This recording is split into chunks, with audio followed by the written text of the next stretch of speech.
Do you know your history? Driven by the need to preserve Caribbean and Black history from fading into obscurity, the Ayanola Council on the Advancement of Rastafari, Icar, launched an educational initiative across secondary schools. Their goal is to enlighten students about their rich heritage. Icar President Aaron Ras Ian Alexander emphasizes that the sessions align with Black History Month, making the timing especially significant. Some of them would admit that they have not heard much about Africa except when it comes to the slave trade and slavery. So they have not learned about the glorious part of Africa, the ancient part of Africa, the glorious history of Africa. They don't know about those things. They don't know about, for example, things like the Berlin Conference, where the African continent was drawn up like a Christmas turkey and it was divided among 14 European countries. And that came just a little shy of 50 years after emancipation in 1834, 1838. And in 1884, there was the Berlin Conference where they redrew Africa as a Christmas turkey and divided the continent. The session will explore the heritage of Africa, the impacts of the transatlantic slave trade, and the issue of black-on-black violence, before transitioning into a discussion on COPD, a growing health concern among young people. We're going to talk to them about the need to respect each other. We're going to talk to them about issues like COPD, because some of them tend to start smoking very young. So we need to bring this kind of messages to them, because we know the scourge of COPD and the amount of money it's costing our healthcare system. So as ICA, our education committee, with the little resources that we have, we are going through the entire secondary school circuit. The Ministry of Education has given us an endorsement letter to do this.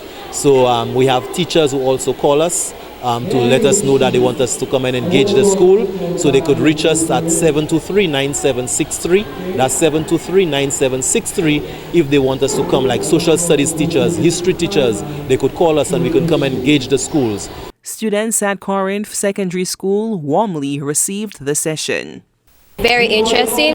As a history student, I feel like I'm learning a lot so far that I can put into my work later on when I have class. And I just love history in general.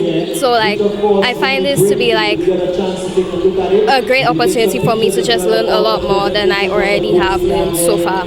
Organizers fostered a dynamic environment to captivate students' attention, ensuring both visual and intellectual stimulation.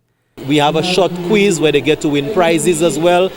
We have comics like a black comic, black history comic, some booklets about Marcus Garvey's teachings. So they win certain prizes. And as you could see all around, we have African history books on display. We have some artifacts on display as well.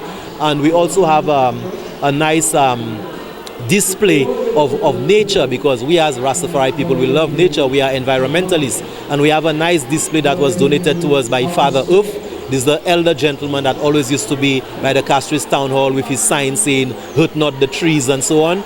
ICA is now working to strengthen partnerships with stakeholders to develop a comprehensive program that acknowledges the second decade of persons of African descent. The goal is to secure a subvention that will sustain this educational drive. Because the Prime Minister himself wants to see more black history taught in schools. And his very first address after he won in July of 2021, his very first emancipation address to the nation, he declared that he would like to see more African history in school. So Mr. Prime Minister, ICA is answering that call. Our education committee is answering that call. So definitely we would need greater support. This initiative seeks to build awareness and deepen students' understanding of African history beyond classroom texts.